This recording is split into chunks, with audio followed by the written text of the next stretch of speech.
participei hoje de uma audiência pública da Comissão de Agricultura do Senado Federal, embora não faça parte desta comissão, para tratar de uma decisão do Supremo Tribunal Federal que torna, depois de alguns anos, tornou constitucional a lei que criou o Fundo Rural.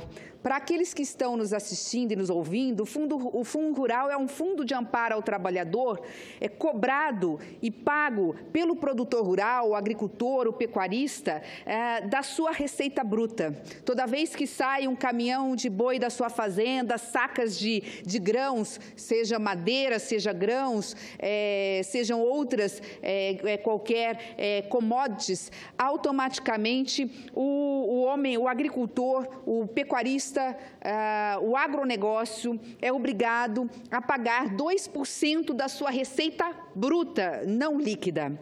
Bom, esta audiência pública teve o intuito de discutir exatamente esta questão. E eu participei não só porque Mato Grosso do Sul se fez representar pelos seus representantes das associações e sindicatos. Eu tinha que participar porque Mato Grosso do Sul inteiro se fez presente em pensamento e em coração naquela audiência pública. Afinal, Mato Grosso do Sul, que foi criado no final dos anos 70, ele surgiu e foi criado dividido o Estado, então Estado de Mato Grosso, justamente porque ele nasceu e viveu e vive da força do agronegócio.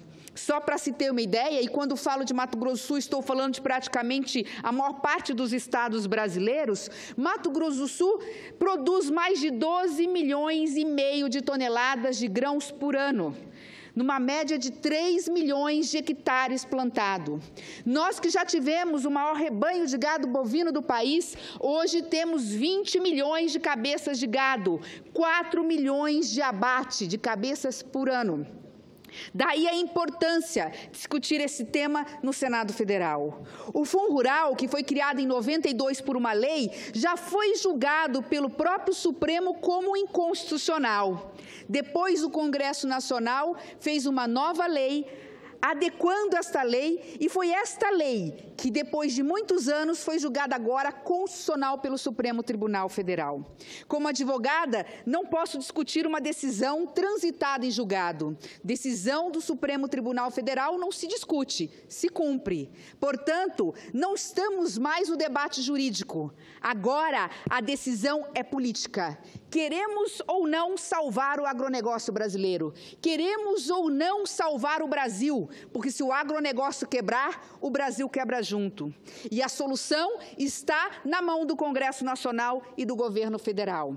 Foram anos sem recolher o Fundo Rural, não porque quiseram, mas porque entendiam que não precisavam, porque já tinham decisões de tribunais superiores dizendo da sua inconstitucionalidade. Qual a saída agora, senhor presidente? Uma medida provisória do governo federal, e sei da sensibilidade do presidente Temer, porque estive num jantar com ele tratando desse assunto junto com o senador Valdemir Moca. Uma medida provisória, tirando juros, tirando multa e dando 15 anos para ser pago o Fundo Rural retroativo. E quem sabe até não para este ano, porque não é possível, já para o ano que vem, uma remissão, ou seja, um perdão dessa dívida por todos os argumentos jurídicos e políticos. Mas mais ainda, temos que pensar para frente. É justo o produtor rural, que já paga o INSS do seu trabalhador na sua contribuição patronal, ainda ter que contribuir com esse fundo em 2% da sua receita bruta? Quem sabe possamos já aprovar uma lei daqui para frente, estabelecendo que o produtor rural tem o direito de optar ou entre o faturamento, a receita bruta, ou o recolhimento por trabalhador, ou seja, na folha de pagamento desse trabalhador. E quem sabe a médio prazo, quando o Brasil passar por esta crise econômica, nós possamos estar também, quem sabe em 2019, extinguindo o Fundo Rural. Porque nós não podemos falar de Fundo Rural e do agronegócio sem falar do Brasil. Os dados são muitos e são positivos. Agora mesmo, ontem vi na televisão que neste primeiro trimestre, a balança comercial teve novo recorde, um recorde do maior maior recorde dos últimos 30 anos. Em 3 meses, tivemos um superávit de 6 bilhões de reais, graças à super safra brasileiro.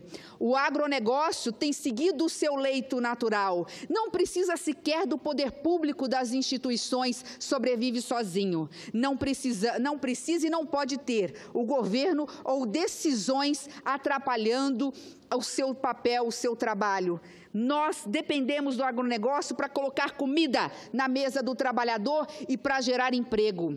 Sem plantio, sem semente, sem o agricultor e o pecuarista acreditar que pode plantar porque vai colher, vai faltar alimento na mesa do trabalhador brasileiro e vai faltar emprego. Não serão apenas, ou se é que podemos dizer, apenas 14 milhões de desempregados, serão muito mais que isso. Portanto, a minha fala nesse momento é de apoio ao agronegócio, é de mostrar ao presidente da República a importância dessa medida provisória, que tenho certeza que virá a esta casa, mas mais do que isso, é chamar a responsabilidade do Congresso Nacional, para que possamos alterar esta lei, para que nós possamos dar tranquilidade ao homem do campo.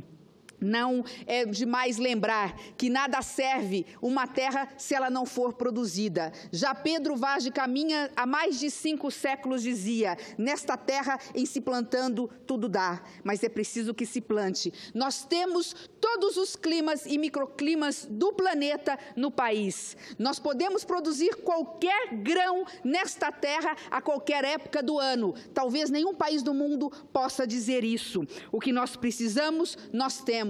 Nós temos água em abundância, água não falta, e quando falta, o agricultor, o pecuarista irriga esta terra, mata a sede do campo. Quando falta, nós temos a capacidade de transpor um rio, como o Rio São Francisco, porque temos os maiores rios, cursos d'água do mundo. Nós precisamos, principalmente e muito, ao encerrar a minha fala, senhor presidente, nós precisamos apenas de um governo e de um Congresso Nacional que garantam ao homem do campo previsibilidade e segurança jurídica. Previsibilidade e segurança jurídica para plantar. Do contrário, os seus investimentos não irão em sementes que resultarão em frutos, em grãos que alimentarão a todos nós. Por isso eu encerro pedindo mais uma vez ao Congresso Nacional que possamos, apesar de todas as pautas importantes, voltar os nossos olhos para esses produtores. São mais de 15 mil ações. Eu não estou falando de 15 mil produtores rurais, porque cada uma dessas ações tem centenas de produtores rurais